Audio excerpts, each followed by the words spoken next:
जैन धर्म की प्रमुख शिक्षाएं 5 महाव्रत या अणुव्रत, अहिंसा, सत्य, अपरिग्रह, अस्तेय, ब्रह्मचर्य। अस्तेय का मतलब होता है चोरी न करना, ब्रह्मचर्य इंद्रियों को वश में करना। अपरिग्रह का मतलब होता है संपत्ति इकट्ठा ना करना, अपरिग्रह चोरी न करना, अस्तेय। सत्य मतलब सत्य बोलना। अहिंसा मतलब जीव की हत्या ना करना।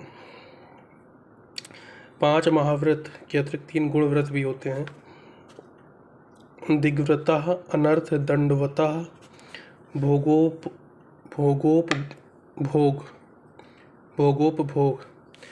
दिग्व्रत का मतलब क्या होता है? दिशाओं में भ्रमण की मर्यादा बांधना। अनर्थ दंडवत का मतलब होता है प्रयोजनहीन पाप उत्पादक वस्तुओं का परित्याग करना। भोगोपभोग मतलब होता है परिमाण अर्थात भोग्य पदार्थ का परिमाण निर्धारण करना।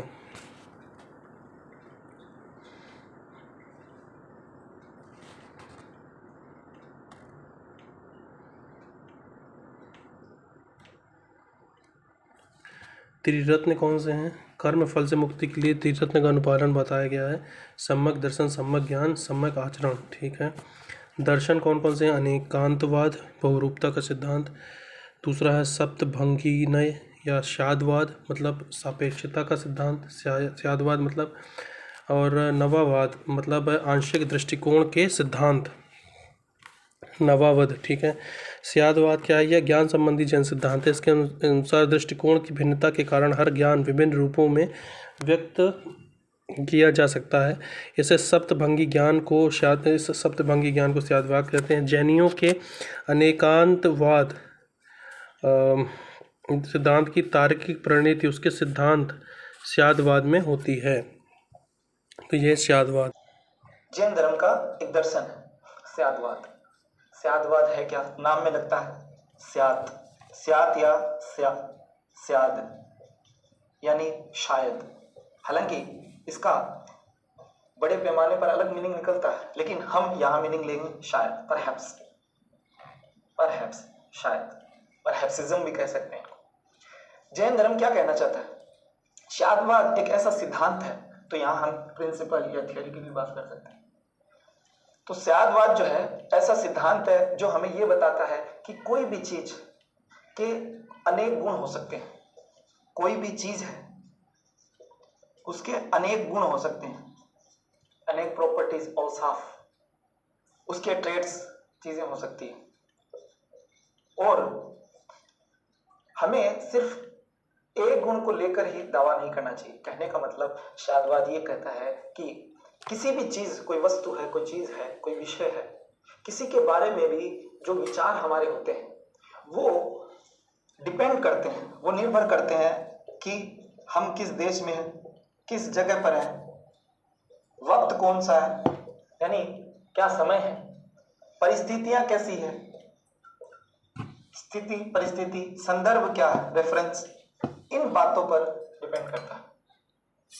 यानी हमारे जो विचार हैं किसी विषय वस्तु को लेकर, हमारी जो सोच है वो निरपेक्ष न होकर इन बातों पर डिपेंड करती है। या तो देश, जगह, वक्त, परिस्थितियां, संदर्भ के साथ बदल जाती है।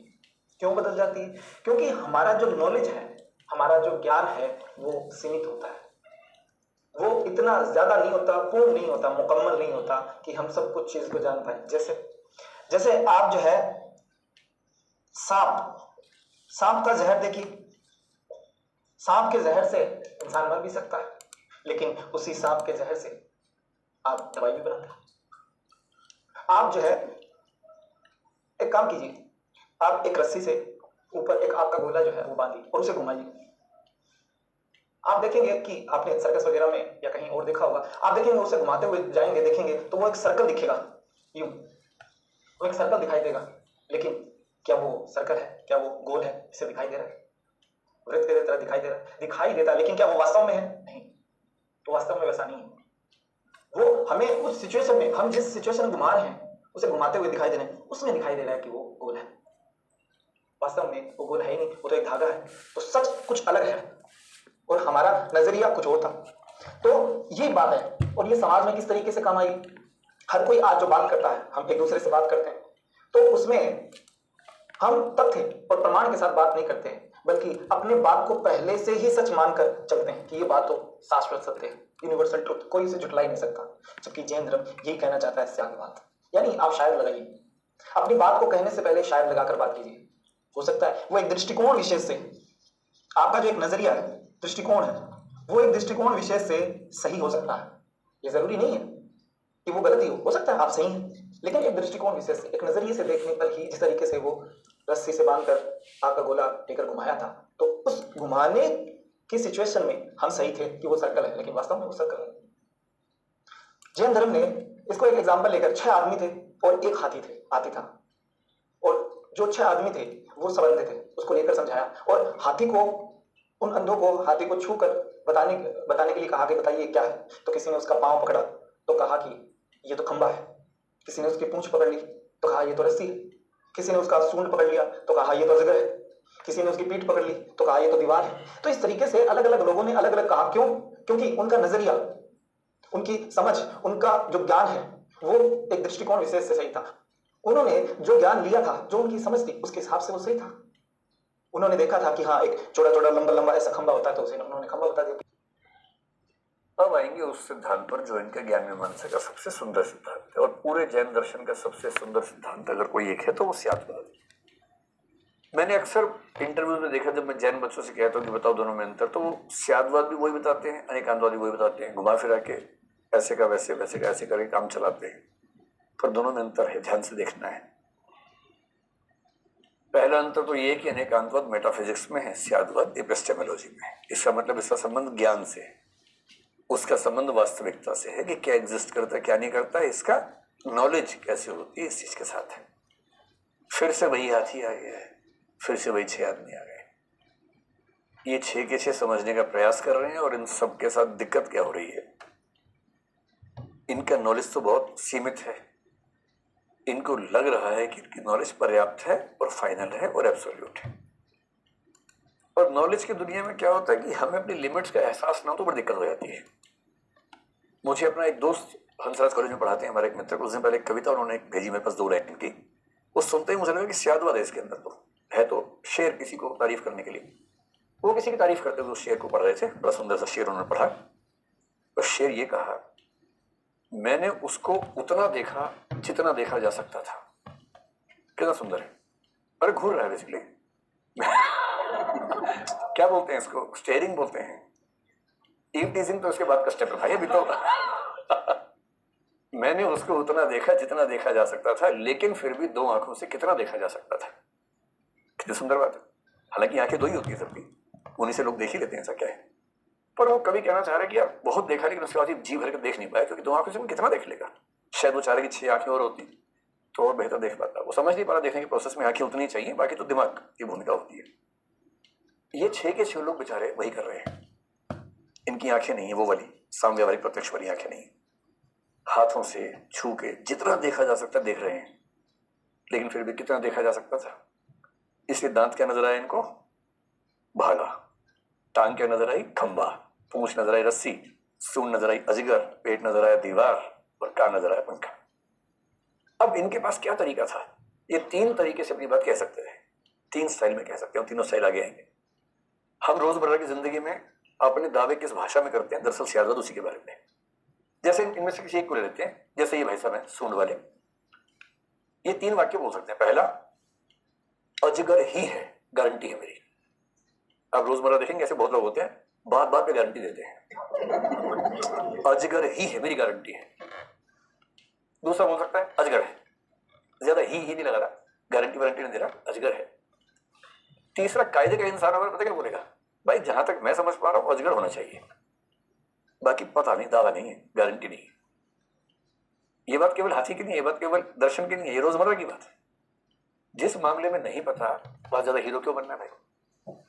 और ऐसा हम अपने आसपास देखेंगे। अब तो इलेक्शन निपट गया, इलेक्शन से पहले आप देखते लोगों को, कौन जीतेगा, यही जीतेगा, ये जीतेगा, जीतना चाहिए, मेरे अनुमान सिंह को जीत जाना चाहिए, गारंटी नहीं है, ये जीतेंगे, यही जीतेगा, लिखवा लो हमसे, लिखवा लो। 3 तरह के प्राणी मिलते हैं आपको, तो उन्हीं 3 तरह के प्राणियों के बारे में सिद्धांत है स्यादवाद। और स्यादवाद क्या कहना चाह रहा है, स्यादवाद कहना चाह रहा है कि भाई जो मूल शब्द है, पहले मैं समझा दूं, स्यात् शब्द है, संस्कृत में एक धातु है अस। अस धातु का विधिलिंग रूप में एक शब्द आता है स्यात्, और इसका मतलब होता है शायद। अस का मतलब होता है शायद, हो सकता है, प्रोबेबली। तो जो इसका लिटरल मतलब है वो तो यही है, प्रोबेबली की सेंस में, शायद की सेंस में। और दरअसल जैन दार्शनिकों ने इस सेंस में इसको यूज किया नहीं है, इसलिए बड़ा कंफ्यूजन हो जाता है। और लोग मान बैठते हैं कि स्याद्वाद स्केप्टिसिज्म यानी कि संदेहवाद है, या एग्नोस्टिसिज्म यानी कि अज्ञेयवाद है। एग्नोस्टिसिज्म अब थोड़ा समझेंगे, जो आप उससे पूछ रहे थे ना, यहां से जिक्र आएगा। पहले मैं थोड़ा बताता हूं कि ये कहना क्या चाह रहे हैं, फिर इन दोनों से कंपैरिजन कर लेंगे हम लोग। स्यात् शब्द का मतलब भले ही ये हो, पर ये जो कहना चाह रहे हैं, इन्होंने जो इससे मतलब लिया वो मतलब लिया सापेक्षता, रिलेटिवली। रिलेटिवली इसका मतलब क्या है? इसका मतलब ये है कि अफ्रीका का आदमी अगर भारत में आ जाए, कल्पना कीजिए अफ्रीका में एक आदमी भूमध्य रेखा के ऊपर ही रहता है, उसका घर उसके ऊपर ही, घर के अंदर से निकलती है भूमध्य रेखा, और वो आदमी अभ्यस्त है 55 डिग्री 60 डिग्री के लिए आराम से। टेम्परेचर कितना है? 56 है, फील्स लाइक 65 चल रहा है उसके। और उसको अचानक मौका मिला जून में दिल्ली आने का, और वो दिल्ली एयरपोर्ट से बाहर निकला, पहला वाक्य क्या बोलेगा?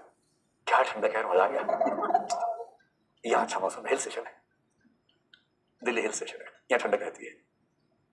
अब एक आदमी नॉर्वे से निकला, जहां जून का टेम्परेचर 9 और 6 डिग्री के बीच में रहता है, वो भी दिल्ली आ गया, वो भी निकला एयरपोर्ट से, साथ साथ निकले की फ्लाइट से दोनों। इमेजिन कर लीजिए, ये क्या बोलेगा? ये बोलेगा भट्टी है कि शहर है, ये तो पूरा भट्टी के अंदर ही आ गया मैं।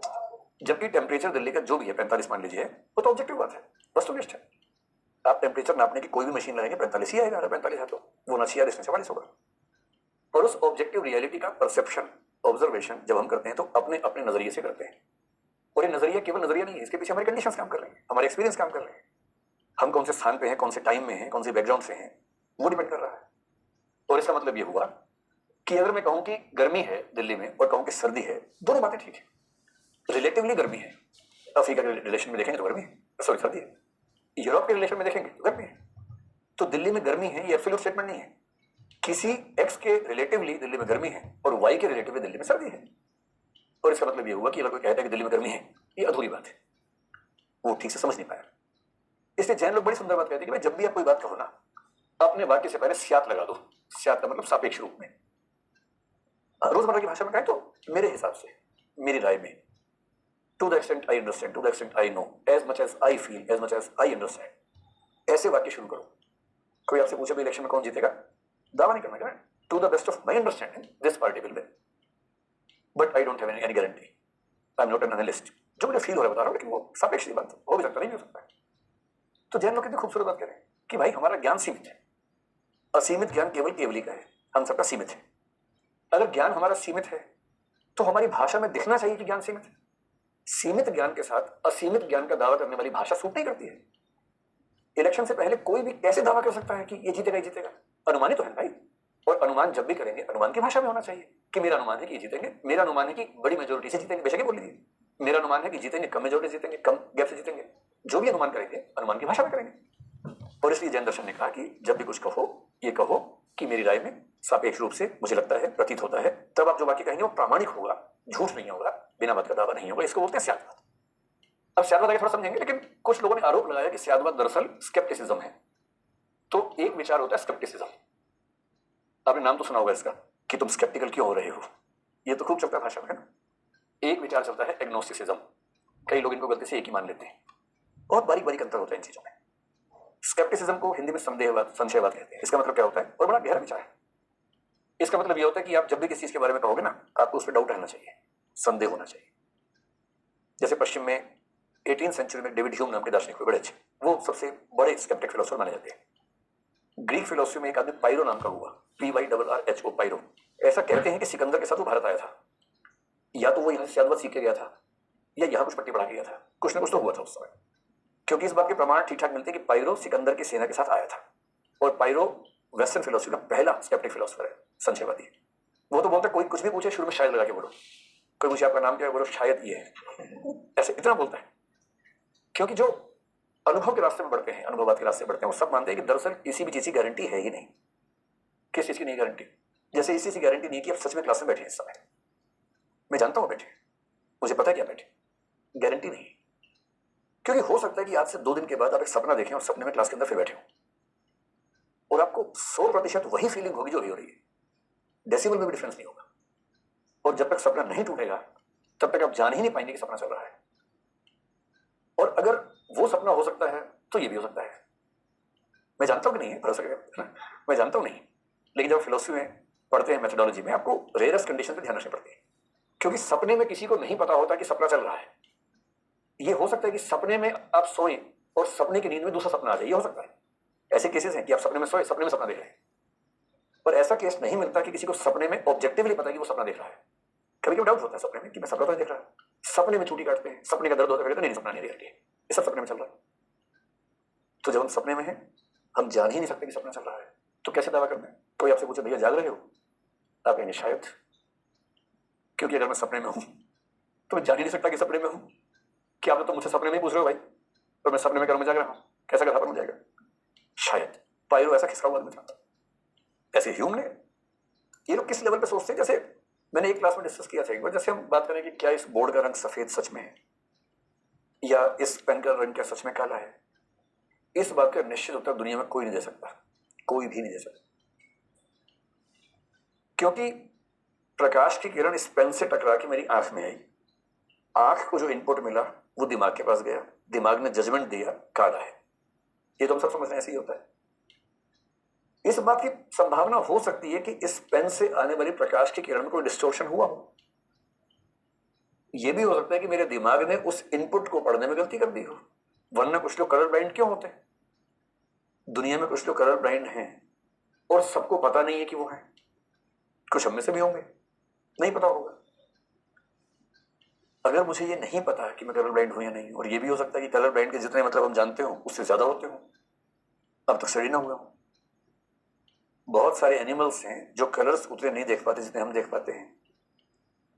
मैंने सुना है कि गाय को घास काली दिखती है, हम हरी घास कर रहे हैं।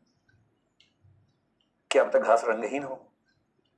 गाय के देखने के प्रोसेस, हमारे देखने के प्रोसेस में डिस्टोर्शन ऐसे होते हो कि हमें हरी दिखती है, उसको काली दिखती है। जब आप फिलोसफी में डीप जाना शुरू करते हैं तो आपको मानना पड़ता है कि हम किसी भी चीज की गारंटी दे नहीं सकते। और जो फिलोसफर कहे कि भैया कुछ भी निश्चित नहीं है, हर चीज पर डाउट करना पड़ेगा, वो होता है संदेहवादी। स्यादवाद संदेहवाद नहीं है। स्यादवाद सिर्फ इतना कह रहा है कि आप जो कह रहे हो ठीक है। जैसे हाथी वाली बात है ना, अगर वो ये कहता कि जो मैंने छुआ है वो मोटी रस्सी के समान है, कहीं कोई दिक्कत नहीं है, कहीं कोई गलती नहीं। मोटी रस्सी है इसमें गलती है, रस्सी ही है इसमें और बड़ी गलती हो गई है। रस्सी जैसा महसूस हो रहा है, कोई दिक्कत नहीं है इसमें। जहां तक मैं समझ पा रहा हूं ये कुछ रस्सी जैसी चीज है, कहीं कोई दिक्कत नहीं है। इसलिए स्यादवाद सिर्फ इतना कह रहे हैं कि जितना जान पा रहे हो उतना कहो, सापेक्षता की भाषा में कहो। वो ये नहीं कह रहा कि जानना संभव नहीं है या संदेह हमेशा होगा। अज्ञेयवाद और 2 कदम आगे है। संदेहवाद तो कह रहा है कि डाउट होता है, अज्ञेयवाद कहता है जान ही नहीं सकते, कितना भी जोर लगा लो जानना संभव ही नहीं है। ग्रीक फिलोसफी में जॉर्जियस नाम का आदमी हुआ, आधुनिक काल में जर्मनी में 18वीं सेंचुरी में कांट बड़ा भारी दार्शनिक बनाया था पश्चिम का, वो हुआ। ये दोनों एग्नोस्टिक लोग हैं। एग्नोस्टिक के भी 2 मतलब कांट ने बताया। एक, ईश्वर के बारे में जान ही नहीं सकते, इसलिए जो कहता है ईश्वर है और जो कहता नहीं है दोनों गप मार रहे हैं। दोनों की गप्पें अलग अलग हैं। दरअसल ना ये जान सकता है ना वो जान सकता है। इसलिए कोई ये कहे कि मैं जानता हूं कि ईश्वर नहीं है या मैं जानता हूं कि ईश्वर है, अपन को बोलना जगह की जगह मगर दो। मैं मानता हूं कि ईश्वर है, मैं मानता हूं कि ईश्वर नहीं है, ये ठीक बात है। जानने की बात मत करो, दरअसल तुम नहीं जानते, गप्पे मत मारो, बेकार की बातें मत करो। ये कांट कह रहे हैं। और जब कांट से पूछा कि भाई आत्मा के बारे में, सेम बात है, कोई जान नहीं सकता आत्मा को, कितना भी दावा लगा ले। तो मैं मानता हूं कि आत्मा है, ठीक है। मैं मानता हूं कि आत्मा नहीं है, ठीक है। बुद्ध मानते हैं कि आत्मा नहीं है, परफेक्ट। जैन लोग मानते हैं कि आत्मा है, परफेक्ट है। जानते हैं में दिक्कत है, दावा करने में दिक्कत है। पूरे ब्रह्मांड के बारे में भी जो आपका सवाल था, कांट ने ही कहा ब्रह्मांड की कोई सीमा है या नहीं, हम जान ही नहीं सकते। जब जान ही नहीं सकते तो दावा क्या करना? ब्रह्मांड असीम है, मुझे क्या पता, मैं क्या बात गया हूं।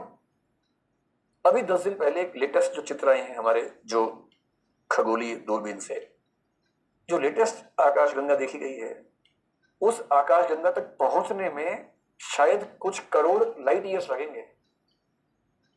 3 लाख किलोमीटर प्रति सेकंड से चलता है प्रकाश। उस प्रकाश को वहां पहुंचने में कई करोड़ प्रकाश वर्ष लगेंगे। प्रकाश वर्ष का मतलब है 1 साल में लाइट जितना ट्रेवल करती है, उस गति से कई करोड़ों सालों में जाके लाइट वहां पहुंचेगी। इतना दूर तक हमारी दूरबीन देख चुकी है। और ये जितने दार्शनिक, जितने धार्मिक लोग दावे ठोक रहे हैं, वो सारे के सारे पृथ्वी को केंद्र में रख के बात कर रहे हैं, क्योंकि अनुभव तो नहीं हम सबका। छोटा सा अनुभव का संसार, ले दे के 70,000 साल की यात्रा पूरी, जितना समझ में आया उसी के बेस पे अपनी धारणा बना ली अपनी अपनी, जो कि लाजमी है, ऐसी बनती है धारणा। अज्ञेयवाद कहता है जान ही नहीं सकते, ब्रह्मांड कितना बड़ा है जान ही नहीं सकते। भैया तुम दावा मत करो ब्रह्मांड सीमित है, नहीं पता, असीमित है, नहीं पता। मैं मानता हूं ब्रह्मांड सीमित है, मानो।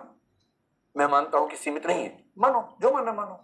बस ये मत कहना कि जानता हूं, मानता हूं, कोई दिक्कत नहीं। फिर कांट से किसी ने पूछा कि पेन को जान सकते हो? छोड़ो भगवान, आत्मा, संसार छोड़ो, पेन बताओ। बोले नहीं, इसको भी नहीं जान सकता, क्योंकि जो इनपुट बाहर से आया, जैसे ही मेरी आंखों में आया, वो चेंज होके दिमाग तक पहुंचा। मेरी आंखें न्यूट्रल तरीके से इनपुट को पहुंचा रही हैं या नहीं, ये जानने का कोई तरीका हमारे पास नहीं है। इम्पॉसिबल है कि मैं जानना। वो स्पेस टाइम की डेफिनेशन इस तरह से देता है कि स्पेस और टाइम के चश्मों से हम चीजों को देखते हैं। फिर दिमाग के पास जाता है, वहां कोटियां हैं, कैटेगरीज ऑफ अंडरस्टैंडिंग है, जो उसको फिक्स करती हैं। वो कह रहे हैं कि ये पेन अपने मूल रूप में जो है वो न्यूमिना है, और ये पेन जैसा मुझे दिखता है वो फिनोमिना है, क्योंकि हम सबकी आंखें एक जैसी, हम सबको एक जैसा दिख रहा है। हम सबको एक जैसा दिख रहा है, इससे सिर्फ इतना साबित हुआ कि हम सबको एक जैसा दिख रहा है। इससे यह साबित नहीं हुआ कि दरअसल बाहर पेन वैसा ही है। अपने आप में वस्तु कैसी है दुनिया में कोई नहीं जान सकता, वो न्यूमिना है, एग्नोस्टिसिज्म की रेंज में। हाँ, हम सबको दिखती कैसी है वो हम जान भी सकते हैं, बात भी कर सकते हैं। और साइंस जो है पूरी की पूरी वो उसी फिनोमिना की साइंस है। हम सबको जैसा परसीव हुआ उस पर साइंस के नियम अप्लाई हो रहे हैं, न कि उस चीज पे जैसी मूल रूप में है। सिंपल सवाल, घास हरी है कि काली है, हम कभी नहीं जान पाएंगे, क्योंकि वो डिस्टॉर्शन इनपुट के लेवल पे हो चुका है उसके। अब ये ठीक है कि आजकल हम कहते हैं कि रंग केवल फ्रिक्वेंसीज होती हैं, उसके अलावा कुछ नहीं होता है, वो एक अलग बात है। पर अगर आप रंग को एक वास्तविकता मानना चाहेंगे तो ये जानना हमारी इंद्रियों से परे की बात है। क्या स्यादवाद एग्नोस्टिसिज्म की बात कर रहा है? एकदम नहीं कर रहा है। स्यादवाद, जो आदमी केवली को मानता हो, केवल ज्ञान को मानता हो, वो स्यादवाद कैसे मानेगा? केवल ज्ञान का मतलब जो ब्रह्मांड में सब कुछ जानता है, जो 3 प्रमाण बता रहा है, जो साम्यवारिक प्रत्यक्ष बता रहा है, अनुमान बता रहा है, शब्द प्रमाण बता रहा है, वो कैसे कहेगा कि जान नहीं सकते हैं? तो जानने के तरीके बता रहे हैं सारा का सारा। इसका मतलब जो भी व्यक्ति कहता है कि स्यादवाद अज्ञेयवाद है, वो मूर्ख आदमी है। जो कहता है स्यादवाद संदेहवाद है, वो भी मूर्ख व्यक्ति है। स्यादवाद केवल और केवल अगर कुछ है तो सापेक्षवाद यानी कि रिलेटिविज्म है। और रिलेटिविज्म आते ही लोग पूछते हैं क्या ये आइंस्टीन के रिलेटिविज्म से कुछ मेल खाता है? हाँ, मेल खाता है, काफी हद तक खाता है, पूरा नहीं खाता है। आइंस्टीन ने क्या कहा? आइंस्टीन ने बड़े सुंदर एग्जांपल दी, जिनको मैं आज की भाषा में कहूं। हमारा ऑब्जर्वेशन चेंज हो जाता है हमारे सिचुएशंस के हिसाब से। यही कहा उन्होंने। सिंपल एग्जांपल, एक सवाल जो मुझे बड़ा परेशान करता था, बाद में आइंस्टीन की उसमें मुझे उसका उत्तर मिल पाया। मैं 10 साल परेशान रहा इस प्रश्न को लेकर, क्योंकि मैं साइंस का विद्यार्थी नहीं हूं, तो मुझे पता नहीं था कि इसका आंसर कहां मिलेगा। फाइनली मुझे मिला आइंस्टीन। मेरा सवाल ये था, मेरे साइंस के कुछ विद्वान मित्र हैं, उनसे मैंने सबसे पूछा, सब घुमा घुमा के बात करने लगे, सही आंसर को नहीं दे रहा था। मैंने कहा मैं कार के अंदर बैठा हूं, मेरे हाथ में एक बॉल है, मैं कार से सीट पे बैठा हूं तो सीट से कनेक्शन मिल रहा है, सीट कार के चेसिस से कनेक्टेड है, चेसिस कनेक्टेड है पहियों से, पहिए चल रहे हैं, तो मैं समझ सकता हूं कि पहियों की मूवमेंट, चेसिस, सीट, और क्योंकि मैं सीट पे बैठा हूं मेरी मूवमेंट इंटरकनेक्टेड है सारी चीजें।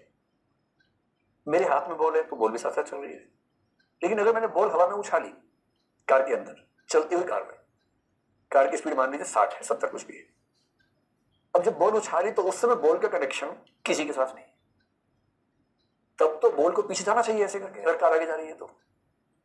लेकिन मैंने कितनी बार बॉल उछाली, बॉल वही के नहीं हाथ में आती है, बॉल भी आगे चल रही है, जबकि बॉल को उस समय आगे धकेलने वाली कोई शक्ति मुझे समझ ही नहीं आ रही, किस शक्ति से धकेल रहे हैं। बहरहाल आइंस्टीन ने रिलेटिविज्म में इसका जवाब दिया हुआ है। फिर उसने कहा कि एक एग्जांपल लेके देखो कि आप एक ट्रेन में ट्रेवल करें, मान लीजिए ट्रेन जा रही है एक्स से वाई की तरफ 100 की स्पीड पे। अब 4 ऑब्जर्वेशंस देखिए, एक दूसरा व्यक्ति दूसरी ट्रेन में 7 की पटरी पे उसी स्पीड से उसी साइड में जा रहा है 100 की स्पीड पे। आप इस ट्रेन से उस ट्रेन में देख रहे हैं, आपको क्या लग रहा है? स्टेबल है एकदम, कोई मूवमेंट नहीं है। वहां एक आदमी है, आप टॉर्च मार रहे हैं, वो भी टॉर्च मार रहा है, कई लोग ताश भी खेल लेते हैं आपस में अगर इतना गैप हो, बीच में खंबा भी है तो ध्यान रखना, लेकिन कोई चाहे कोई दिक्कत ही नहीं, क्योंकि 2 इक्वल स्पीड पे चलने वाली चीजें एक दूसरे की सापेक्षता में स्टेबल है। अब 100 की स्पीड है, आप 60 की स्पीड पे जा रहे हैं, अब जो ट्रेन आपसे आगे निकलेगी वो 40 पे आगे निकलेगी, धीरे धीरे आगे निकलेगी। आप आराम से लोग से बातें कर सकते हैं, हेलो हेलो कर सकते हैं, क्योंकि गैप बहुत ज्यादा नहीं है। आप 100 की स्पीड में साथ में 120 वाला आ गया तो केवल 20 के अंतर से आगे निकल रहा है और स्लो निकल रहा है आगे। आप 100 की स्पीड में जा रहे हैं, एक आदमी खड़ा हुआ है, उसके लिए ट्रेन कैसे दौड़ दौड़ करते निकलती है ऐसा, आप तो फील भी नहीं कर पा रहे। और 5वीं स्थिति, आप 100 की स्पीड पे ऐसे जा रहे हैं, यहां से एक ट्रेन 100 की स्पीड पे ऐसे आई है। अब दोनों ट्रेन से बैठे व्यक्तियों की नजर में दूसरी ट्रेन की स्पीड क्या होगी?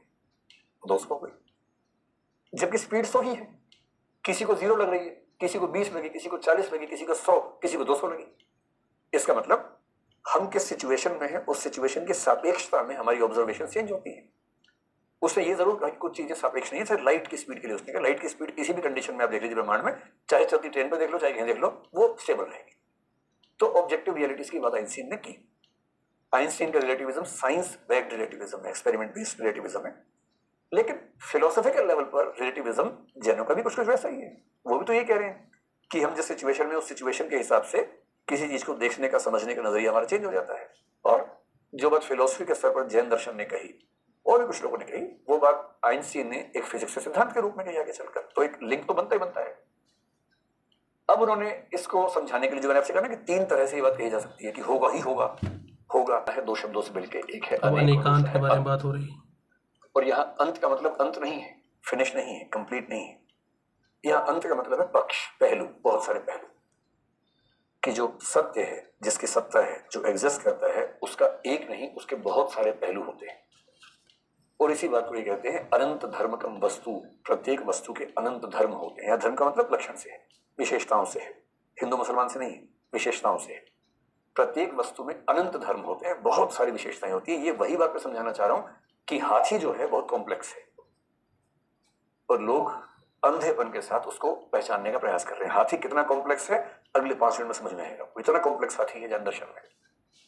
हर वस्तु के अनंत धर्म है, अनंत लक्षण। जैसे पेन है, इस पेन की विशेषता 3-4 दिख रही है कि काला है, ठोस है, इतना लंबा, इतना चौड़ा, इतना गोल है, वो दिख रहा है।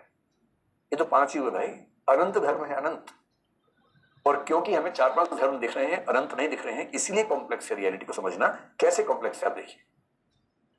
इस अनंत धर्मकम की बात को इन्होंने एक तो उसी तरीके से कहा जो मैंने आपको पिछली स्लाइड में समझाने का प्रयास किया, उसी बात को इन्होंने 2 शब्दों से कह दिया। ये कह रहे हैं कि प्रत्येक वस्तु में बहुत सारे धर्म होते हैं, यानी कि बहुत सारी विशेषताएं होती हैं। कुछ विशेषताएं होती है नित्य और कुछ होती है अनित्य। नित्य का मतलब परमानेंट, इटर्नल, अनित्य का मतलब टेम्परेरी, टेम्पोरल, जो खत्म हो जाती है आगे चलकर। आपको ये वाक्य फिर ध्यान रखना, उत्पाद व्यय द्रव्य संयुक्तम सत। उत्पाद व्यय का मतलब क्या है? नित्य या अनित्य। जो उत्पन्न होगा, नष्ट हो जाएगा, वो क्या होगा? अनित्य बोलते हैं, अनित्य है ना। और जो द्रव्य हमेशा रहेगा उसको क्या बोलते हैं? नित्य। तो इन्होंने कहा कि भाई धर्म बहुत सारे क्यों हैं? क्योंकि हर वस्तु में कुछ नित्य धर्म होते हैं, कुछ अनित्य धर्म होते हैं। नित्य धर्म को ये लोग कहते हैं कि स्वरूप धर्म है, और इसको बोलते हैं आगंतुक धर्म। दर्शन की भाषा में एक शब्द होता है आगंतुक धर्म, एक होता है स्वरूप धर्म। और फिर इसको और आसान करने के लिए बोले कि नित्य धर्म को हम बोलेंगे गुण, यानी कि एट्रीब्यूट, और अनित्य धर्म को हम बोलेंगे पर्याय। पर्याय का मतलब फिलोसफी में मोड, मोड का मतलब जो चेंज होता रहे। जैसे कि फोन में बहुत सारे मोड होते हैं, साइलेंट मोड, वाइब्रेंट मोड, यानी फोन वही है पर उसके फीचर चेंज होते हैं। तो जो चीज चेंज होती है उसे चेंज होने को बोलते हैं मोड। तो हमने एक बहुत बेसिक बात समझी, प्रत्येक वस्तु में बहुत सारे धर्म है। उन धर्मों में से कुछ नित्य धर्म है, कुछ अनित्य है। नित्य धर्मों का नाम क्या है? गुण है। अनित्य का नाम क्या है? पर्याय है। और इसलिए वो एक परिभाषा और देते हैं, गुण पर्यायवत द्रव्य। द्रव्य यानी कि रियल सब्सटेंस वो है जिसमें गुण और पर्याय दोनों हो। इसलिए आप देखेंगे कि ये दोनों बातें दरअसल 2 बातें ना होकर के एक ही बात है। यहाँ जो उत्पाद व्यय वाली बात है वो पर्याय है, और जो द्रव्य वाली बात है वो गुण है। एक ही बात को कहने के 2 सूत्र जैन दर्शन में है। मतलब ये है कि वही वस्तु सत्य है। सिंपल एग्जांपल लेते हैं इस पेन का। इस पेन की शेप परमानेंट है या बिगड़ सकती है? थोड़ा मारो वो बिगड़ जाएगा, उसमें क्या दिक्कत है? इसका मतलब इस पेन में एक ऐसी चीज है जो नित्य नहीं है। इस पेन में जो स्याही है ये नित्य है, खत्म हो जाएगी? खत्म हो जाएगी। फिर इस पेन का रंग भी उड़ जाएगा एक समय के बाद, धूप में रखेंगे उड़ जाएगा एक समय के बाद। यानी रंग, आकार, कई ऐसी चीजें हैं, शेप ऐसी चीजें जो नित्य नहीं है। पर कितना भी कंज्यूमर निकाल लीजिए, क्या आप इसके परमाणु को नष्ट कर पाएंगे? नहीं कर पाएंगे। ये जिन परमाणुओं से मिलकर बना है वो नित्य है। दम है तो हटा के देख लीजिए उसको। तो ये नित्य परमाणुओं और अनित्य आकार, रंग आदि से मिलकर बना है। इसलिए गुण पर्यायवत द्रव्यम या उत्पाद व्यय द्रव्यम संयुक्तम सत। क्या मैं आपको समझा पा रहा हूं यहां तक? अब देखिए, जैन दर्शन ने अब तक जो कहा कि जो वस्तु है उसके दो लक्षण हैं, नित्य और अनित्य, और इसका मतलब क्या हुआ, किसी चीज को समझना बहुत ही कॉम्प्लिकेटेड हो गया। अब जो ये बात कह रहे हैं, मैंने बहुत सारे दर्शन पढ़े दुनिया में, पूरी दुनिया में किसी फिलोसफी ने ये बात नहीं कही जो ये कहने वाले हैं। बहुत इंटरेस्टिंग। और इस पॉइंट पर लोग अरस्तु को, डेकार्ट को, न्यूटन को कमजोर साबित करते हैं जैन फिलोसफी की तुलना में। क्यों करते हैं समझिए। लेट अस एज्यूम कि तीन चीजें हैं, एक है ए, एक है बी और एक है सी। तीन चीजें हैं, तीन वस्तुएं हैं। और तीन वस्तुएं तो इन सब में बहुत सारी गुण भी होंगे, सीधी सी बात है। मान लेते हैं कि इनमें 7-7, 8-8 कुछ विशेषताएं हैं। वैसे तो अनंत है, पर हमने समझने के लिए 5-6 भी मान ली। ये जैन फिलोसफी के परस्पेक्टिव से बात कर रहे हैं। अब हम क्या सोचते हैं कि अगर मुझे ए को जानना है तो ए को जानने का मतलब है यदि मैंने इन सबको जान लिया तो मैंने ए को जान लिया। और एलोपैथिक मेडिसिन का तरीका पहले आमतौर पर यही रहा। उसने कहा कि हार्ट को समझने के लिए हार्ट को ठीक से स्टडी कर लो, और अगर आपको मसल को समझना, मसल को ठीक से स्टडी कर लो। एक समय तक एलोपैथी में क्लासिफिकेशन ज्यादा केंद्र में रहा, क्योंकि साइंटिफिक टेम्पर वही कर रहा था।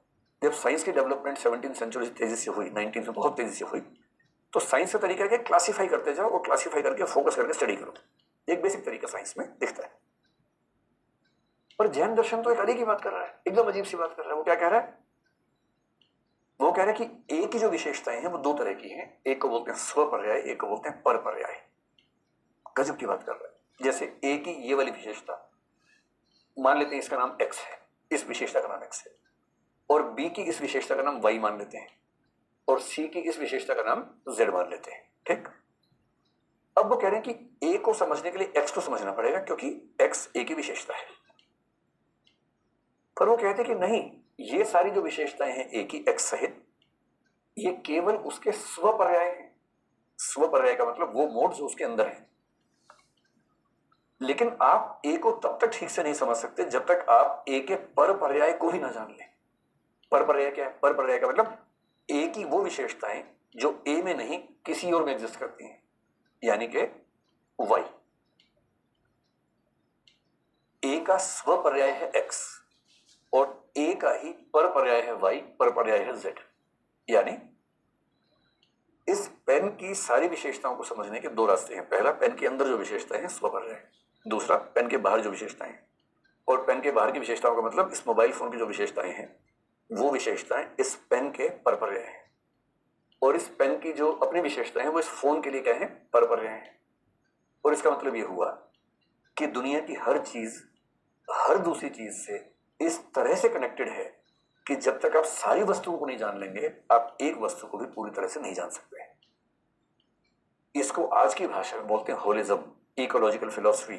1973 में नॉर्वे के एक वैज्ञानिक दार्शनिक ने, आर्यनेस ने कहा कि हम दुनिया में पहली बार एक फिलॉसफी शुरू कर रहे हैं जिसका पर्पस ये है कि दुनिया की हर चीज आपस में कनेक्टेड है। इकोलॉजी की सेंस में फिलॉसफी को देखना होगा। और भारत के लोग हंसते हैं इन बातों पर, क्योंकि इससे ज्यादा गहरी बात इस लेवल पर जैन लोग कह चुके हैं। और इसलिए उनका एक सूत्र है, बड़ा प्यारा सूत्र है, एको भाव सर्वथा येन दृष्टः। एक भाव को, एक वस्तु को पूरी तरह से जिसने देख लिया, सर्वे भावा सर्वथा तेन दृष्टः, उसने संसार की सारी वस्तुओं को संपूर्णता में जान लिया। जो व्यक्ति एक वस्तु को संपूर्णता में जान लेता है वो दुनिया की हर वस्तु को संपूर्णता में जान लेता है। और इसका मतलब हर चीज को जाने बिना किसी एक चीज को भी पूरी तरह से नहीं जान सकते हैं। ये जो अप्रोच है, जिसको हम आजकल इकोलॉजी की दुनिया में इकोलॉजिकल फिलॉसफी कहते हैं, वो जैन दर्शन को सबसे यूनिक बनाने वाली बात है। जब भी कोई आपसे पूछे अनेकांतवाद में क्या खास बात है, आप बताना अनेकांतवाद में 3 खास बातें हैं। नंबर 1, सत्य होने के लिए केवल नित्य होना काफी नहीं है, केवल अनित्य होना काफी नहीं है, दोनों होने चाहिए। दूसरा, किसी वस्तु को संपूर्णता में अगर जानना है, उसके नित्य लक्षण भी पता होने चाहिए, अनित्य भी पता होने चाहिए। और तीसरा, किसी वस्तु को ठीक से जानना है, उस वस्तु के स्वपर्याय भी पता होने चाहिए, परपर्याय भी। यानी सारी वस्तुओं की समग्रता में ही किसी वस्तु को जाना जा सकता है, किसी वस्तु को अकेले में, एकांत में अलग करके नहीं जाना जा सकता है। इन 3 सूत्रों के समूह को बोलते हैं अनेकांतवाद। अब इस अप्रोच के बाद वो कहते हैं कि अब हम इस दुनिया को समझ सकते हैं कि इस दुनिया में क्या क्या एग्जिस्ट करता है, कैसे कैसे एग्जिस्ट करता है। इसको बोलते हैं द्रव्य। द्रव्य का मतलब होता है सब्सटेंस। केवल का मतलब ओनली, केवल की बात हो रही है। यहाँ ध्यान में डूबते डूबते हम एक ऐसी जगह पहुंच जाते हैं जहां केवल बस मैं ही रह जाता हूं, मेरा चैतन्य मात्र। और चैतन्य के जो गुण हैं, ओंकार है, आलोक है, आनंद है, चैतन्य के वे गुण, बस मैं ही मैं हूं, कोई अन्य नहीं बचा, कोई दूसरा नहीं बचा। तो इस अवस्था का नाम, जिसको हम दूसरे शब्दों में कह सकते हैं परम एकांत की अनुभूति, इसको हम कैवल्य की अनुभूति कह सकते हैं। बाहर जगत में जो है वह पर है, दूसरा है, पराया है। यहाँ तक कि यह शरीर भी जिसको हम हमारा कहते हैं वह भी पराया है। अन्नमय कोश है, भोजन से निर्मित है, माता पिता से मिला था, यह भी हमारा नहीं है, भोजन से निर्मित है। जिसे हम अपना मन कहते हैं वह भी दूसरों के द्वारा दिए गए विचारों से निर्मित है। जब हम पैदा हुए थे हमको कोई भाषा नहीं आती थी, शब्द नहीं आते थे, फिर दूसरों को सुनते सुनते हम सीख गए, फिर पढ़ाई लिखाई की, बहुत विचार इकट्ठे कर लिए। और पुरुष तो बेचारे जिंदगी भर सीखते ही रहते हैं। पत्नी सोचती है कि इसकी माँ सिखा रही है इसको, और माँ सोचती है कि इसकी पत्नी इसको सिखा रही है, सीखता ही रहता है। पुरुष जैसा शिष्य कोई नहीं। याद रखना, जो कुछ भी हमारे मन में है सब कुछ बाहर से आया है, चाहे पत्नी ने सिखाया हो, चाहे माँ ने, चाहे शिक्षकों ने, चाहे व्हाट्सएप और फेसबुक में सिखाया हो, चाहे गूगल ने सिखाया हो, है सब बाहर से आया, हमारा वह नहीं है। क्या भावनाएं हमारी हैं? नहीं, भावनाओं ही बाहर की परिस्थितियों और व्यक्तियों के रिस्पांस में हमारे भीतर उत्पन्न होती है। उनका जो प्रेरणा है, प्रेरक तत्व, वह बाहर है। इसलिए भावनाएं भी हमारी नहीं है। कोई प्रसन्न है, उसने हमारी तारीफ कर दी तो हम भी प्रसन्न हो गए, हम उसके प्रति प्रेम से भर गए, प्रेम के प्रत्युत्तर में प्रेम जाग गया। किसी ने हमारा अपमान कर दिया, निंदा कर दी, आलोचना कर दी, हम भी नाराज हो गए, गुस्से में आ गए, तो हमारा क्रोध भी दूसरे ने जगाया, हमारा प्रेम भी दूसरे ने जगाया। एक स्थिति में आपके भीतर करुणा पैदा हो गई, एक दूसरी स्थिति में आपके भीतर कठोरता पैदा हो गई, किसी के प्रति ममता का भाव जाग गया। तो हमारी सारी भावनाएं बाहर से प्रेरित हैं, अर्थात वो भी हमारी नहीं है। अगर ये परिस्थिति ना होती, ऐसा व्यक्ति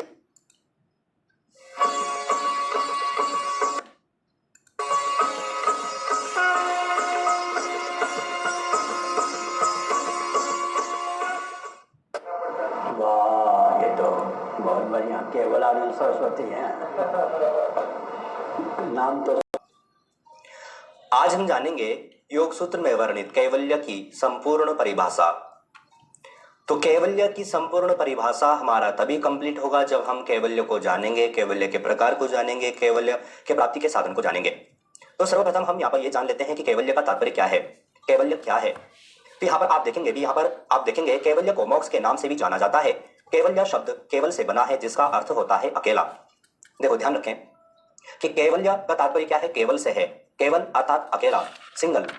तो यहाँ पर आप देखेंगे कि जो कैवल्य जो शब्द है, जैसे कि अलग अलग दर्शन अगर जो हम पढ़ते हैं तो किसी दर्शन में कैवल्य को ही मोक्ष के नाम से जाना जाता है, किसी दर्शन में निश्रेयस के नाम से जाना जाता है, किसी दर्शन में निर्वाण के नाम से जाना जाता है, कहीं पर ब्रह्मलीन के नाम से जाना जाता है, कहीं पर मोक्ष के नाम से जाना जाता है।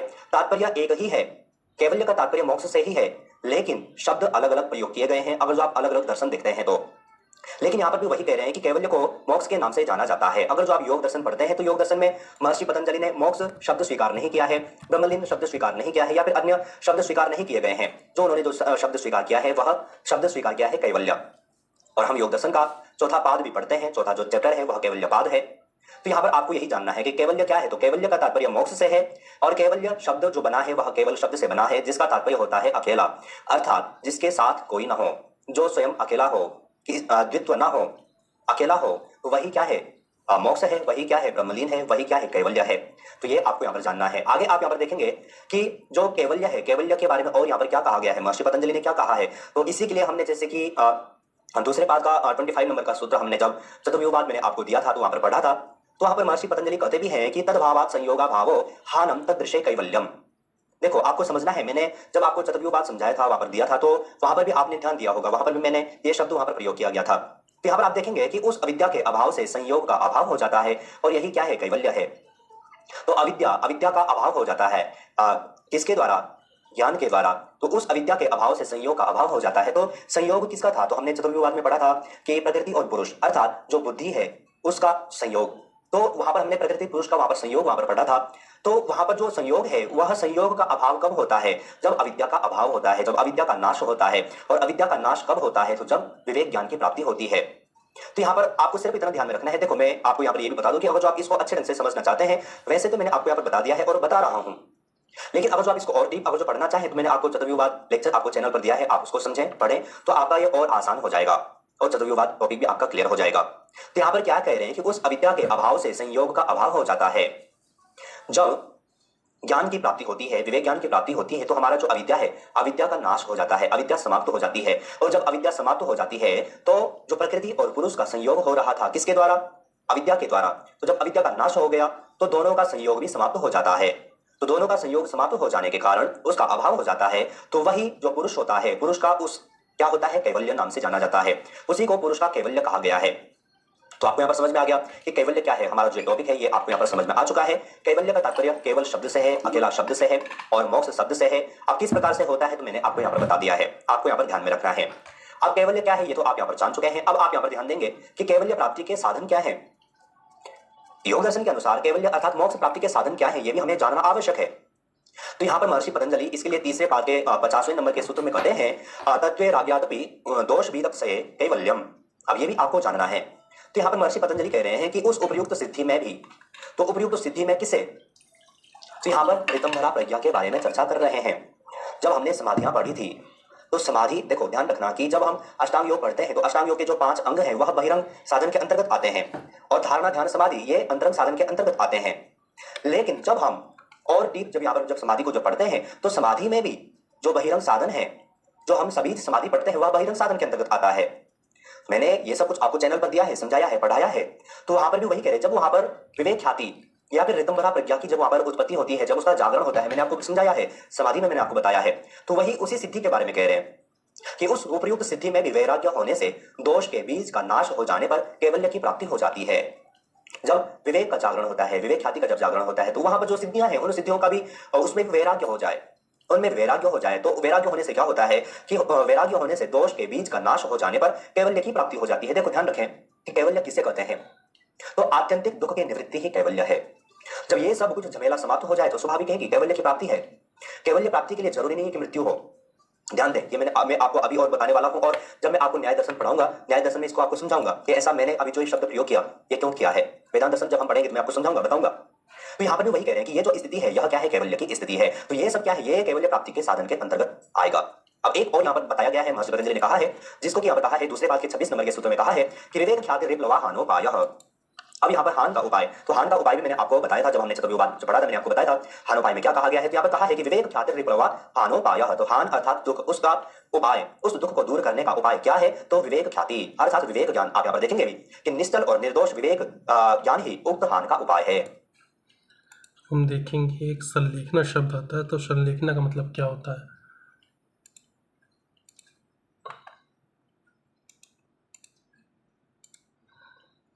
जैन धर्म में बात हो रही संलेखना। 18 फरवरी के दिन छत्तीसगढ़ के डोंगरगढ़ में जैन समाज के आचार्य विद्यासागर महाराज जी ने अपना शरीर त्याग कर महासमाधि ली। जैन परंपरा के अनुसार उन्होंने पूरी विधि के साथ संलेखना धारण किया और 3 दिन का उपवास और मौन धारण किया था और साथ ही इससे पहले उन्होंने अपने आचार्य पद का भी त्याग दिया था। तो क्या होता है संलेखना या संथारा, जिसके माध्यम से आचार्य विद्यासागर महाराज जी ने समाधि ली, और जैन धर्म में क्या है इसका महत्व, आइए जानते हैं इस वीडियो में। हेलो एवरीवन, मैं हूं नवमी और आप देख रहे हैं अनकट। आज से तकरीबन 3000 साल पहले जैन धर्म की उत्पत्ति हुई। इस धर्म का मुख्य उद्देश्य है मुक्ति या मोक्ष की प्राप्ति, लेकिन इसमें मुक्ति के लिए किसी अनुष्ठान की जरूरत नहीं होती है। जैन धर्म में इसके लिए 5 सिद्धांत महत्वपूर्ण माने गए हैं, जो कि है नंबर 1 अहिंसा, यानी किसी भी जीव को चोट ना पहुंचाना। नंबर 2 झूठ ना बोलना। नंबर 3 चोरी ना करना। नंबर 4 संपत्ति का संचय ना करना। और नंबर 5 ब्रह्मचर्य। जैन धर्म में ईश्वर नहीं बल्कि आत्मा को मान्यता दी जाती है। कहते हैं कि जैन धर्म में जब भी कोई इंसान अपने कर्मों को नष्ट कर देता है तो वो एक मुक्त आत्मा बन जाता है। कर्मों को नष्ट करने का मतलब है त्याग करना। क्या होता है संलेखना या संथारा, जिसके जरिए जैन संत समाधि लेते हैं? संलेखना ये शब्द दो अलग अलग शब्दों से मिलकर बना है, जो है सत और लेखन, जिसका मतलब है अच्छाई का लेखा जोखा। जैन धर्म के मुताबिक मृत्यु को नजदीक देखकर धीरे धीरे खान पान को त्याग देना संलेखना या संथारा कहलाता है। इसे जीवन की अंतिम साधना भी माना जाता है। संलेखना के जरिए शरीर त्यागना जैन धर्म की एक पुरानी प्रथा है। माना जाता है कि इसके जरिए व्यक्ति अपने कर्मों के बंधन से मुक्त होता है और मोक्ष की प्राप्ति कर लेता है। और विद्यासागर महाराज जी ने भी इसी के माध्यम से समाधि ली है। जैन धर्म में माना जाता है कि अगर अकाल, बुढ़ापे या रोग की स्थिति आ जाए और उसका कोई भी उपाय ना हो तो व्यक्ति को खुद से ही संलेखना की परंपरा के जरिए अपना शरीर त्याग देना चाहिए और इसके लिए अपने गुरु की अनुमति भी लेनी होती है। आपको बता दूं, मौर्यन एम्पायर के राजा चंद्रगुप्त मौर्य ने भी जैन धर्म में संलेखना परंपरा के जरिए ही अपने प्राण त्यागे थे।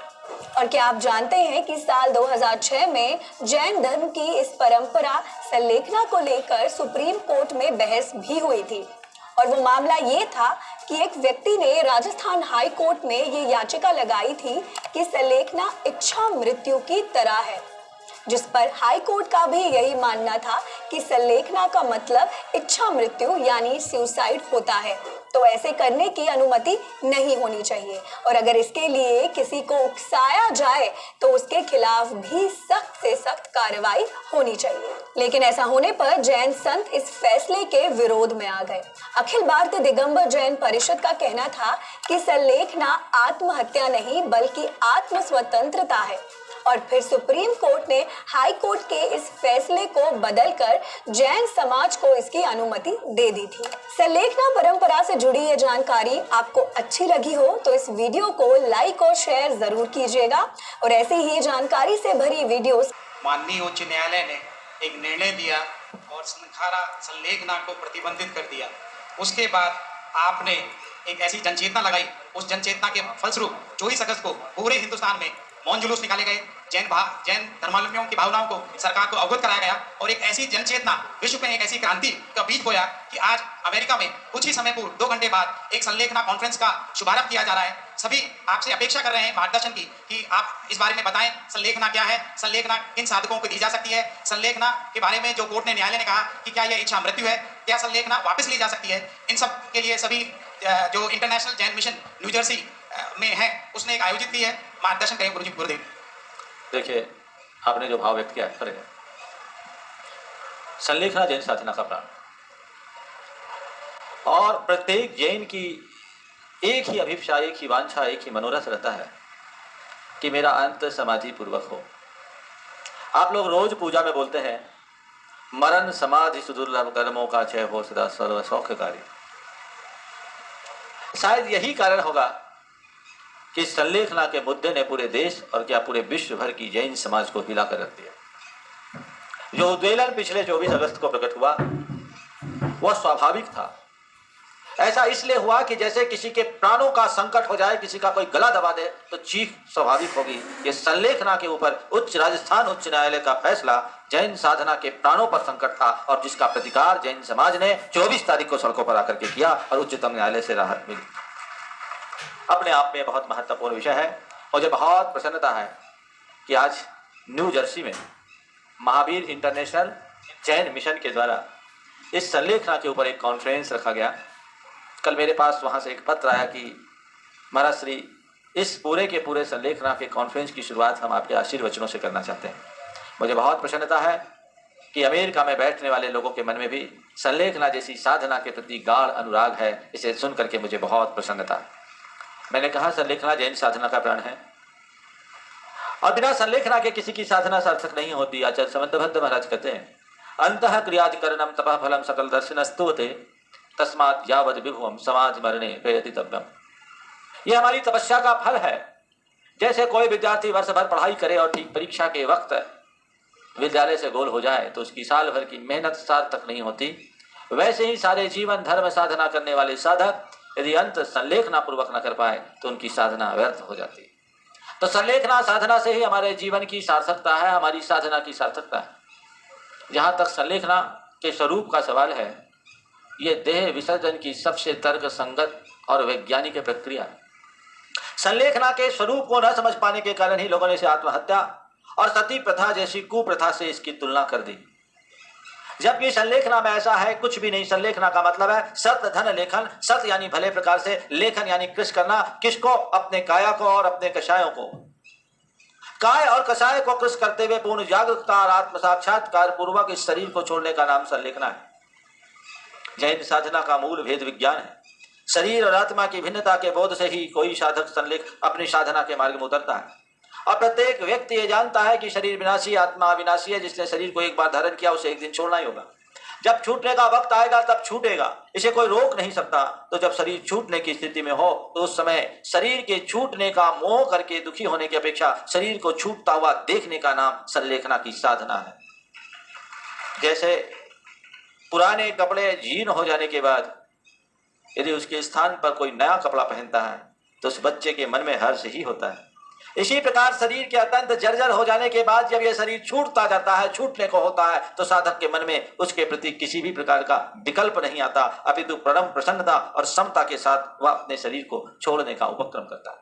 जब कभी संलेखना धारण नहीं की जाती, उपसर्गे दुर्भिक्षे जर्सी रुजायाम च निहि प्रतिकारे धर्माय तनु विमोचन माहु संलेखना मारिया। दुर्निवार उपसर्ग ऐसा उपसर्ग जिसमें प्राणों का संकट हो, ऐसा दुष्काल जिसमें प्राणों के लाले पड़ जाए, जीना मुश्किल हो, ऐसी बीमारी जिसका कोई इलाज न हो, और ऐसी जर्जर जरा बुढ़ापा कि अब बचने की संभावना न हो, तब संलेखना धारण की जाती है। जब कभी और जिस किसी को संलेखना देने का कोई विधान नहीं है, इसे आत्महत्या निरूपित करना जैन साधना के मूल स्वरूप को न समझ पाने का परिणाम है। एक ही बात अगर व्यक्ति जान ले, संलेखना के 5 अतिचारों में जीने की इच्छा और मरने की इच्छा को अतिचार कहा है, तो जो जीने और मरने की इच्छा को जिसमें अतिचार कहा है, जिसमें मरण की इच्छा मात्र अतिचार है, उसे आत्महत्या निरूपित करना बड़ा हास्यास्पद है। वस्तुतः संलेखना आत्महत्या नहीं, आत्मलीनता के साथ देह छोड़ने की प्रक्रिया है। इन दोनों में बहुत अंतर है। आत्महत्या जीवन की किसी भी स्थिति में कोई भी व्यक्ति कभी भी कर सकता है, जबकि संलेखना मरण के अनिवार्य और अपरिहार्य होने पर ही ली जाती है। आत्महत्या में आत्महंता एक झटके में अपने शरीर का विनाश कर लेता है, जबकि संलेखना में धीरे धीरे अपने शारीरिक आवश्यकताओं को रिड्यूस करते हुए और अपने अंदर के विकारों को शांत करते हुए समता के साथ शरीर को छोड़ा जाता है। आत्महत्या कषाय से प्रेरित होकर की जाती है, संलेखना समता से धारण की जाती है। आत्महत्या तीव्र मानसिक असंतुलन की स्थिति में होती है, जबकि संलेखना परम शांति और धीरता पूर्वक की जाती है। और आत्महंता का लक्ष्य देह के विनाश को ही अपना विनाश मानना होता है, जबकि संलेखना का उद्देश्य शरीर की नश्वरता और आत्मा की अमरता को जानकर अपने भावी जीवन को सुधारने का होता है। दोनों की मानसिकता में जमीन आसमान का अंतर है, इसलिए संलेखना को कहीं आत्महत्या नहीं समझना चाहिए। हमारे यहाँ बहुत सारी व्यवस्थाएं बताई है। नियम संलेखना और यम संलेखना के रूप में संलेखना के जो अलग अलग भेद बताए हैं, उनमें ऐसा भी बताया है कि यदि कोई साधक नियम संलेखना में हो और संलेखना की प्रक्रिया करते करते उसके शारीरिक लक्षणों में सुधार हो जाए तो वो वापस भी आ सकता है। ये सारी विधि और सारी व्यवस्थाएं हमारे शास्त्रों में दी है और वैसा ही प्रयोग में होता भी है। इस बात को लेकर किसी भी प्रकार की भ्रांति किसी के मन में नहीं रहनी चाहिए। कुछ वर्ष पूर्व हम कोलकाता में थे, एक सज्जन थे रतन लाल जी काला। डॉक्टरों ने उन्हें जवाब दे दिया, वो कहा 3-4 घंटे के मेहमान। उनकी बड़ी उमंग थी कि हमें तो महाराज के पास ले जाओ, समाधि लेना है। हमारे पास आए, हमने उनको जल पर रखा, देखा तो धीरे धीरे प्राकृतिक उपचार से उनके शरीर के स्वास्थ्य के लक्षण सुधर गए, उनकी भूख वगैरह भी बढ़ने लगी। हमने नियम संलेखना दी थी, यम संलेखना उनको दी नहीं थी। देखा जब इनके शरीर की स्थिति में सुधार हो रहा है तो हमने कहा अभी इनके संलेखना की स्थिति नहीं है। वो घर गए और उसके बाद 7 वर्ष और जीवित रहे। तो ये इनकी स्थिति है। इसलिए हमारे समाज के लोगों को ये चाहिए कि संलेखना संथारा के नाम पर किसी भी प्रकार का भ्रम मन में न रहने दें। हाँ, संथारा और संलेखना के नाम पर यदि शास्त्र विहित प्रक्रिया के विरुद्ध कोई कार्य होता है तो उससे समाज को बचना चाहिए, बचाना चाहिए। हम वही कार्य करें जो शास्त्र की मर्यादा के अनुरूप हो। इसमें किसी भी प्रकार के आडंबर को किसी भी स्थिति में न पनपने दिया जाए, तभी ये हमारे आत्मकल्याण का कारण बनेगा और सारे लोक में जैन धर्म की प्रभावना का आधार बनेगा। सभी इस बात को जीवन में ध्यान में रखे कि मेरा अंत गुरु चरण अस्पताल में आहें भरते हुए ना हो, गुरु चरणों में नमोकार जपते हुए हो। ये भावना भाने वाला अपने जीवन का कल्याण कर सकता है। एक बार निर्दोष रीति से कोई संलेखना धारण करे तो 3 भाव में मुक्ति को प्राप्त कर सकता है और ज्यादा से ज्यादा उस संसार में अटकेगा तो 7 से 8 भावों तक, इससे ज्यादा नहीं। मैं अमेरिकावासी सारे प्रवासी लोगों से ये कहना चाहता हूँ कि वे अपनी धर्म निष्ठा को यूं ही बनाए रखे। और क्यों इसे फॉलो किया जाता है, ये सारी चीजों को आज के इस पर्टिकुलर वीडियो में हम आपके साथ डिस्कस करेंगे। तो चलिए वीडियो की शुरुआत करते हैं। दोस्तों, आचार्य विद्यासागर जी महाराज जैसा कि मैं बता चुका हूं कि बहुत प्रसिद्ध हैं और अपनी एक्स्ट्रा ऑर्डिनरी स्कॉलरली स्किल्स के लिए पूरे विश्व में विख्यात हैं। ये दिगंबर समुदाय को within Jainism there are 2 sects, 2 समुदाय माने जाते हैं जैन धर्म के अंदर भी, उसमें दिगंबर और श्वेतांबर ये 2 प्रोमिनेंट सेक्ट हैं। तो आचार्य विद्यासागर जी महाराज दिगंबर सेक्ट को बिलोंग है। आपको बताएं ये यूपीएससी में एक बहुत इंपॉर्टेंट कंपोनेंट है। Shwetambar, Digambar and various other sub sects under Jain tradition, these are very important components and topic of Buddhism and Jainism, right. और इस टॉपिक से हर साल यूपीएससी प्रीलिम्स में एक सवाल आता ही आता है। और अगर आप यूपीएससी 2025 की तैयारी कर रहे हैं और होलिस्टिक प्रिपरेशन करना चाहते हैं तो स्टडी आईक्यू के पीटोआई बैच से आपको काफी फाउंडेशन आपकी हमारे जाएगा और फुल लेंथ टेस्ट के थ्रू तो 3 दिन आपके सभी टॉपिक्स का 1 दिन टेस्ट सीरीज और answer in frequently asked questions जो आपके दिगंबर सेक्ट को बिलोंग करते थे। तो इसमें मैंने आपको डिफरेंस बता दिया बिटवीन, हम बात एक्चुअली आचार्य विद्यासागर जी महाराज की कर रहे थे, ठीक है। विद्यासागर जी महाराज दिगंबर सेक्ट को बिलोंग करते थे, तो इसमें मैंने आपको डिफरेंस बता दिया बिटवीन दिगंबर एंड श्वेतांबर। अब let us try to understand कि विद्यासागर जी की महाराज की जर्नी कैसी रही। इतने विख्यात जैन मॉन्क हैं जिन्हें प्रधानमंत्री तक फॉलो करते हैं, तो इनकी जर्नी किस तरह से रही थी। इनका जन्म 10 अक्टूबर 1946 में कर्नाटका में हुआ था, राइट। और इनका ओरिजिनल नेम था विद्याधर।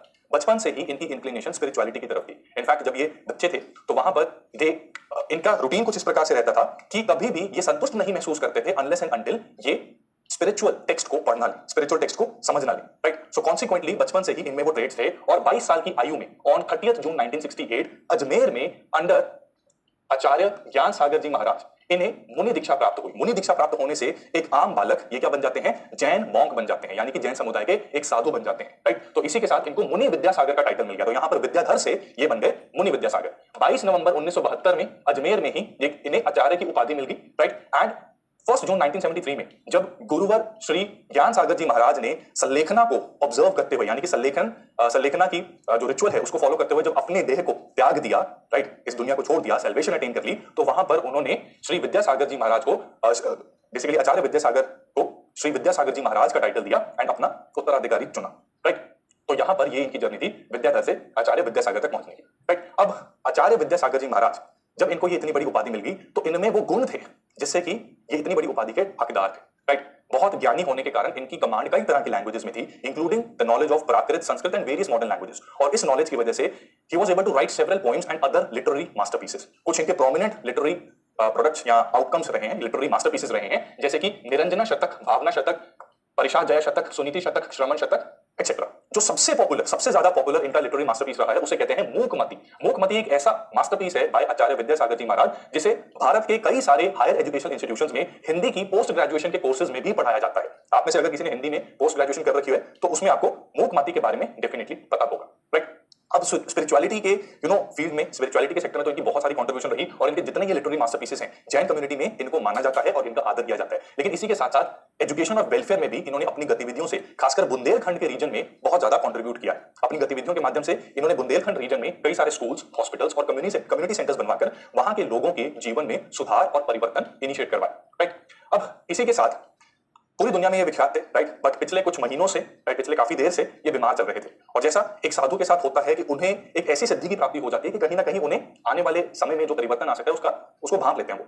तो आचार्य विद्यासागर जी महाराज को शायद ये पता था कि उनका जो रोल था इस धरती पर, इस दुनिया में, वो शायद कंप्लीट होने वाला है एंड सल्लेखना फॉलो करते हुए उन्हें समाधि प्राप्त करने का उनका समय आ गया। तो कॉन्सिक्वेंटली इस साल की 6 फरवरी को उन्होंने अपना उत्तराधिकारी चुना और इसमें अपने एक शिष्य जिनका नाम है नृपक श्रमण मुनि समय सागर जी, इनको अपना उत्तराधिकारी बनाया, राइट। तो कॉन्सिक्वेंटली अब यहां पर सल्लेखना की प्रैक्टिस को फॉलो करते हुए 2:35 पर, ठीक है, 17-18 फरवरी की रात को 2:35 पर आचार्य विद्यासागर जी महाराज ने सल्लेखना प्रथा के हिसाब से अपने देह को त्याग दिया और समाधि की प्राप्ति की। अब ये सल्लेखना क्या होता है? Let us try to understand what Sallekhana is, right. तो सल्लेखना एक ऐसा प्रथा है जो जैनिज्म में फाउंडेशनल वैल्यू या फाउंडेशनल प्रैक्टिस रहा है। माना जाता है कि तीर्थंकरास ने भी अपना सैल्वेशन इस प्रैक्टिस को फॉलो करते हुए ही अटेन किया, राइट। तो सल्लेखना को कई और नामों से भी जाना जाता है, इसे साधु मरण भी कहा जाता है, क्योंकि जैन ट्रेडिशन में जो मॉन्क्स हैं वो अपनी लाइफ जो गिव अप करते हैं या सैल्वेशन की तरफ बढ़ते हैं, समाधि की तरफ बढ़ते हैं, तो वो इस प्रैक्टिस से अटेन की जाती है। सल्लेखना को अगर हम एटिमोलॉजिकली ब्रेक करें, यानी कि इसके शब्दों का अगर विश्लेषण करें, तो ये 2 शब्दों से बना है, यानी कि सत्य और लेखन। सत्य लेखन का मतलब होता है अकाउंट ऑफ गुडनेस। तो इस प्रैक्टिस के हिसाब से व्यक्ति या साधु क्या करते हैं कि जब उनका जो भी पर्पस था इस दुनिया में आने का, जब उन्हें लगता है कि वो फुलफिल हो चुका है, उन्होंने सर्व कर लिया जितना कर सकते हैं, अब और उनसे सर्व नहीं हो पाएगा, तो वो ईश्वर में ध्यान लगाते हैं और चिंतन करते हैं बैठ के, ठीक है, मेडिटेट करते हैं, राइट। और इस सब में एक तरीके से अकाउंट ऑफ गुडनेस, यानी कि उन्होंने क्या क्या कर्म से यहाँ पर कंट्रीब्यूट कर पाए और भगवान की शरण में जाने के लिए खुद को कैसे तैयार करना है, उसके ऊपर वो ध्यान लगाते हैं, राइट। इसमें इस प्रैक्टिस में ध्यान इस तरह से होता है कि आप फूड और वाटर ये सब छोड़ देते हैं, ठीक है। You slowly give up food and water and start meditating to God, right. और धीरे धीरे बॉडी का, आपको पता है खाना और पानी जब नहीं मिलेगा तो धीरे धीरे बॉडी के metabolism they stop functioning and basically समाधि की अटेनमेंट हो जाती है। स्पिरिचुअल प्योरिफिकेशन के लिए संलेखना को ऑब्जर्व किया जाता है और इसे कई दूसरे नामों से जाना जाता है, जैसे कि संथरा, संन्यास मरण, समाधि मरण या इच्छा मरण, राइट। अब इतिहास में आप सोचेंगे कि इस तरह से केवल शायद साधु ही अपने देह को त्याग सकते हैं, बट ऐसा नहीं है। चंद्रगुप्त मौर्य, इतिहास के पन्नों को अगर हम पलट के देखें तो चंद्रगुप्त मौर्य जैन धर्म को फॉलो करते थे और यहां पर चंद्रगुप्त मौर्य ने अपने देह का त्याग संलेखना प्रथा के अकॉर्डिंगली किया, ठीक है। उनको भी समाधि जो है वो संलेखना के हिसाब से मिली, राइट। अब इसमें संलेखना की प्रैक्टिस जहां जैनिज्म में एक फाउंडेशनल वैल्यू है, वहीं पर ये कंट्रोवर्शियल भी है और काफी सारे लोगों ने इसमें एक आरोप एक तरीके से लगाया है कि ये सोशल लेवल है और इसका कंपैरिजन सती प्रथा के साथ किया है। सोशल लेवल से इसलिए कहा जा रहा है क्योंकि बहुत से लोगों का कहना है कि संथरा में जब परिवार वाले कुछ वृद्ध लोगों का ध्यान नहीं रख सकते ड्यू टू एनी रीजन, तो वो जबरन उनको इच्छा मृत्यु के हिसाब से उनको बेसिकली नहीं, दे डोंट वांट कि उनके जो भी बड़े बुजुर्ग हैं उनके साथ रहें क्योंकि ध्यान रखा नहीं जाएगा, तो एक तरीके से जबरन उनके ऊपर संतरा इंपोज किया जाता है, संलेखना करवाया जाता है and they are made to leave this world, right. तो इसी के चलते 2006 में जयपुर में मौजूद एक एक्टिविस्ट और लॉयर निखिल सोनी ने राजस्थान हाईकोर्ट में आर्टिकल 226 ऑफ कॉन्स्टिट्यूशन के अकॉर्डिंगली एक रिट पिटीशन फाइल की। आर्टिकल 226 हमारे भारत के संविधान में हाईकोर्ट्स को ये पावर देता है कि वो अपनी जुरिस्डिक्शन में रिट को लागू करवा सके, यानी कि कोई भी मान लीजिए कि पब्लिक इंटरेस्ट में अगर उन्हें कोई ऑर्डर्स निकालने हैं तो उनको वो लागू करवा सकते हैं। जब ये केस हाईकोर्ट में गया तो तर्क वितर्क हुए, उसमें आर्टिकल 25 वर्सेस आर्टिकल 21 इन दोनों आर्टिकल्स में बैलेंस कैसे बनाया जाए इसके ऊपर डिबेट चली। Article 25 freedom of conscious and free profession practice and propagation of religion के बारे में बात करता है, ठीक है। तो यहां पे संथरा क्योंकि रिलीजियस प्रैक्टिस मानी जा रही है तो आर्टिकल 25 के हिसाब से a person should be free to observe that practice, जबकि कहा जा रहा था कि क्योंकि कई लोगों से जबरन ये संथरा करवाया जाता है या संलेखना करवाया जाता है तो इसलिए आर्टिकल 21 की वायलेशन है। राजस्थान हाईकोर्ट ने सभी तर्क वितर्क को सुनकर ये निर्णय लिया कि संलेखना को बैन कर दिया जाए और इसे क्रिमिनल ऑफेंस की तरह करार कर दिया, यानी कि section 309 and 306 of Indian Penal Code के अकॉर्डिंगली राजस्थान हाईकोर्ट ने ये जजमेंट दी कि संलेखना दंडनीय होगा। Section 306 and 309 they deal with abetment and commitment of suicide, right. तो संलेखना को सुसाइड के साथ इक्वेट कर दिया गया और सती प्रथा की तरह ये माना गया कि जबरन इंपोज किया जा रहा है। कॉन्सिक्वेंटली जैन मॉन्क्स इससे खुश नहीं थे और उन्होंने सुप्रीम कोर्ट को अप्रोच किया, जहां पर 2015 में सुप्रीम कोर्ट ने अपनी जजमेंट दी और वहां पे इन्होंने कहा कि अनलाइक सती जहां पर जबरदस्ती एक तरीके से महिला को, राइट, उनके हस्बैंड की डेथ हो जाती है तो महिला को जबरदस्ती अपने हस्बैंड की चिता के साथ जलना पड़ता है, यहां पर मॉन्क्स जबरन ये नहीं कर रहे, ठीक है, वो खुद से खाना पीना छोड़ रहे हैं, राइट। एंड सेकेंडली यहां पर संथरा एंड संलेखना आर्टिकल 25 के हिसाब से जैनिज्म में एक फाउंडेशनल प्रैक्टिस ये एक्सेप्ट की गई। सो कॉन्सिक्वेंटली 2015 में सुप्रीम कोर्ट ने राजस्थान हाईकोर्ट के निखिल सोनी केस में जो जजमेंट दी थी उसके ऊपर प्रतिबंध लगा दिया, यानी कि उसके ऊपर स्टे ऑर्डर्स लगा दिए और आज की डेट में Sanlekhana is not equated with suicide, right. It is a religious practice, right, followed by monks, right. Rigorous practice है, बहुत डिफिकल्ट प्रैक्टिस है, right. It is followed by monks जिसमें खाना और पानी बंद करके धीरे धीरे जो साधु हैं अपने शरीर का त्याग करते हैं, राइट। तो यहां पर भी जो स्टार्टिंग में इमेज दिखाई थी, इस इमेज में भी आप देख सकते हैं कि किस तरह से आचार्य श्री विद्यासागर जी महाराज उन्होंने धीरे धीरे संतरा ऑब्जर्व करते हुए अपने शरीर को त्याग दिया और जैसे ही उनके टीचर्स को, उनके डिसाइपल्स को पता लगा कि 2:35 17-18 फरवरी की रात में उन्होंने समाधि अटेन कर लिए तो उनके दर्शन करने काफी लोग हैं, ठीक है। पिछले साल माननीय प्रधानमंत्री श्री नरेंद्र मोदी ने भी इनका आशीर्वाद लिया था and this is all about Sanlekhana, Acharya Shri Vidyasagar ji Maharaj and certain excerpts about Digambar and Shwetambar sect. तो इससे रिलेटेड जो लोग यूपीएससी की तैयारी कर रहे हैं उनके लिए एक सवाल, संलेखना के कॉन्टेक्स्ट में 3 स्टेटमेंट्स आपके सामने यहां पर दी गई हैं, इसका करेक्ट आंसर बिना कहीं देखे मैं चाहूंगा आप कमेंट सेक्शन में लिखें, 2 मिनट लगा सकते हैं आप इसको पढ़ने में एंड करेक्ट आंसर को कमेंट सेक्शन